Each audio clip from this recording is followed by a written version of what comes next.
दो बातें उन्नति की बताई गई। पहला जो हमारे अंदर संशय था कि भजन एक अलग मार्ग है और संसार एक अलग मार्ग है, जब भगवान की कृपा से हमें शुद्ध सत्संग मिला तब पता चला कि नहीं, ये अलग अलग नहीं है, एक ही है।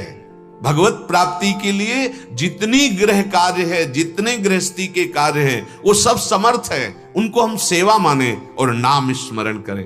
अब आगे इसमें उन्नति हुई। अब एक निर्णय हुआ कि चाहे जैसी परिस्थिति दुख सुख की आवे हम सह लेंगे, पर हमें भगवत प्राप्ति करनी है। ये आ गई बात। जहां उसने ये निर्णय किया कि मुझे भगवत प्राप्ति करनी है, तो अब उसे कोई भी भोग फंसा नहीं पाएगा। लक्ष्य में बड़ी ताकत है। हर कष्ट सहने की सामर्थ्य लक्ष्य में होती है। जब ये लक्ष्य बन गया कि मुझे ब्रह्मानुभूति करनी है, तो बड़े से बड़ा कोई कष्ट कभी कदम नहीं रोक पाया।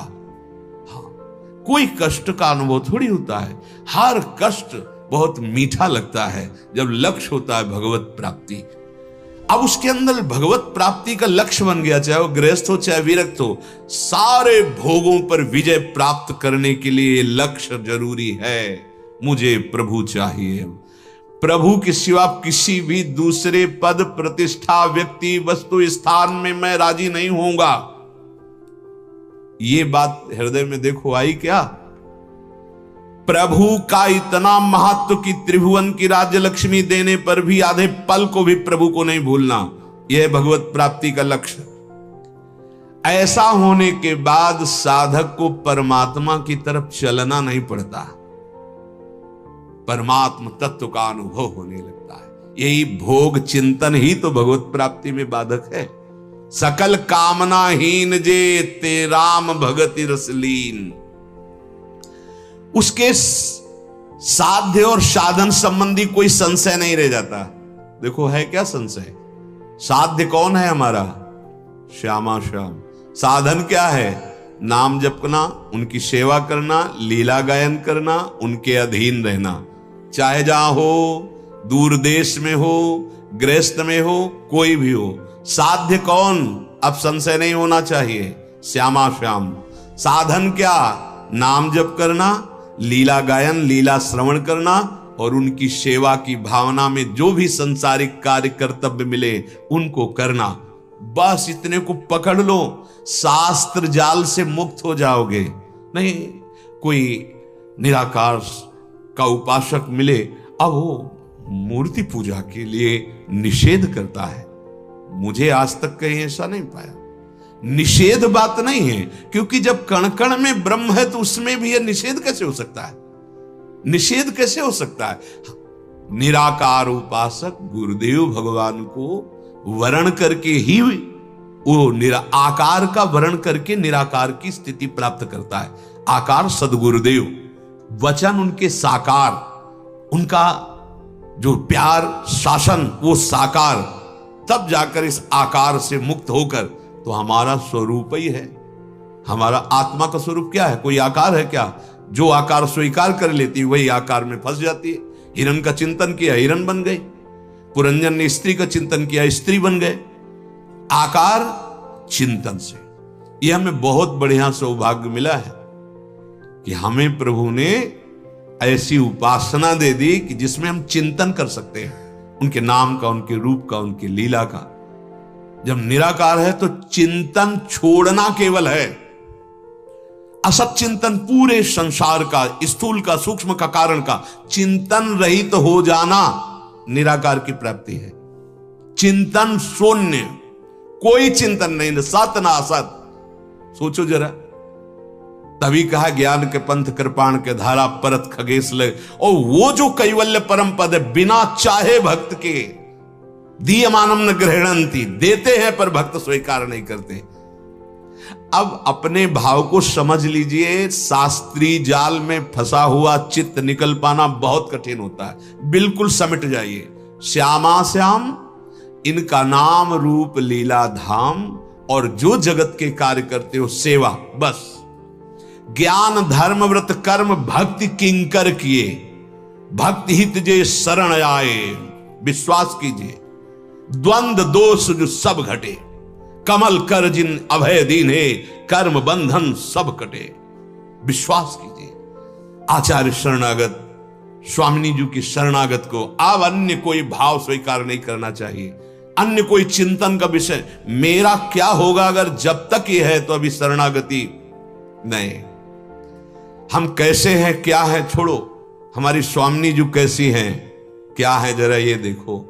ऐसा करुणामय स्वभाव और अखिल लोक ब्रह्मांडपति जिनके अधीन है, ऐसी हमारी प्रियाजू, और उनकी हम शरण में हमारा क्या होगा, वही होगा जो परम मंगल होगा, क्योंकि हम प्रियाजू के हैं। अब ये नहीं आना चाहिए कि हमारा क्या होगा। बड़ा दुर्भाग्य है जो गोरे चरणारविंद की शरणागति का अवसर प्राप्त हुआ और फिर विमुख होकर के विषय आनंद में लग जाए या अन्य शास्त्रीय मार्गों का अवलोकन करने लगे। श्री भगवान कह रहे हैं शास्त्रीय मतभेद विविध साधनों का वर्णन करते हैं, विविध साधनों का। उपासक में बहुत जल्दी ये संशय खत्म हो जाना चाहिए कि मेरा साधन क्या है। साधन पद्धति के विषय में यदि संशय बना रहा तो पूरा जीवन निकल जाएगा बहुत दूर नगरी। साधन समझ गए अपना, बिल्कुल सरल शब्दों में, हमारे साध्य श्यामा श्याम, इनका नाम जप करना, इनकी लीला गायन श्रवण करना और इनकी सेवा और इनके अधीन रहना। बिल्कुल ये सब शास्त्रों का सार तुम्हें बता रहे। ये बात अंदर बैठा लीजिए। अधीनता है आराध्य देव के प्रति, इसका परिचय सुख आवे या दुख आवे कोई शिकायत नहीं। हर बात को सह करके हम आपके भजन को नहीं छोड़ेंगे तो सामर्थ्य आ जाती है सहने की। मिटाने की वृत्ति बिल्कुल नहीं होनी चाहिए। मिटाने की जिम्मेवारी उनकी है, वो नहीं मिटा रहे, हमें दे रहे तो हम स्वीकार करते हैं। हमारे लिए कड़ुआ या मीठा जो भी है वो प्रसाद है। हम कड़ुआ मीठा नहीं देखते, हम प्रसाद देखते हैं। अब हमारे जीवन का हर पल प्रसाद में ही डूबेगा। ये कोई प्रारब्ध नहीं, ये कोई कर्म बंधन नहीं, मेरी स्वामिनी का दिया हुआ प्रसाद है। तो कड़ुआ है या मीठा है ये तो तुम देखो रसेंद्री वाले, हम तो सिर्फ प्रसाद देखते हैं। दुख सुख को प्रसाद रूप मान करके सहेंगे। ये हमारा साधन है। स्वामिनी के अधीन है, उनके नाम रूप और उनकी ही सेवा, संपूर्ण सृष्टि कार्य उनकी सेवा है। निहाल हो जाओगे। इधर उधर ज्यादा दौड़ भाग करने की जरूरत नहीं है। अगर ये समझ गए तो व्रत संयम तब कौन कराए, श्री हरिवंश विभव बिलसाई, वृंदावन की माधुरी। ये निर्णय करना बहुत समय नष्ट कर देता है साधक का कि कैसे भगवत प्राप्ति होगी, किस मार्ग में चले, ज्ञान मार्ग सही है कि अष्टांग योग मार्ग सही, कर्म योग मार्ग सही कि भक्ति मार्ग। भक्ति मार्ग में भी विविध भाव हैं, कौन सा शांत भाव सही रहेगा, दास्य भाव, सख्य भाव, वात्सल्य भाव, कांता भाव, कौन सा हमें रस चाहिए, माधुर्य रस, श्रृंगार रस, महामत, अरे बहुत मतभेद। इसीलिए गुरु का वर्णन भगवान कराते हैं कि अब हमारे गुरुदेव अब जोई कहां करे हम सोई, आयस लिए चले निज दासी, मन क्रम वचन त्रिशुद्ध सकल मत, हम श्री हित हरिवंश उपासी। जब साधक के ऊपर विशेष कृपा होती है तो सुलझाने वाला सत्संग मिल जाता है। वेदों में देखो कितनी महिमा वर्णन है। उद्गीत नाम से इसी प्रणव को कहा गया। बहुत ही दिव्य, अलग अलग भगवान के अवतार, अलग अलग भगवान के नाम।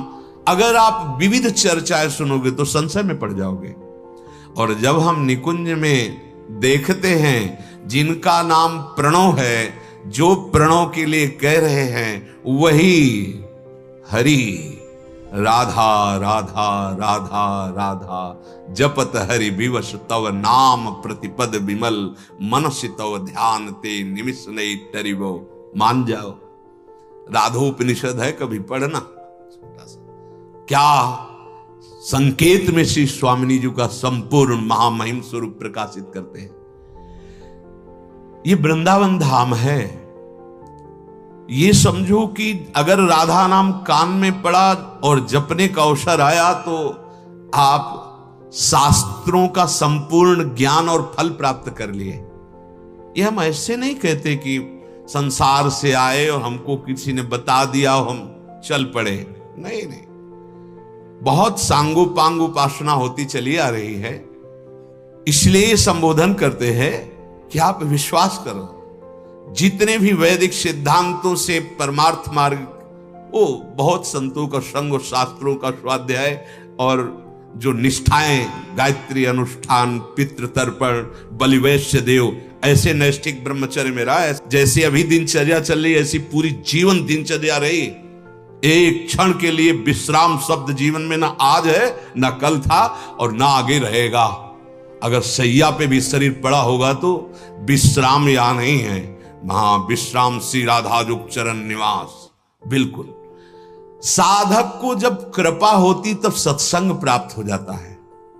सत्संग में जितनी तुम्हारी प्रबल श्रद्धा होगी उतने तुम शास्त्रीय जाल और संसार जाल से छूटते चले जाओगे।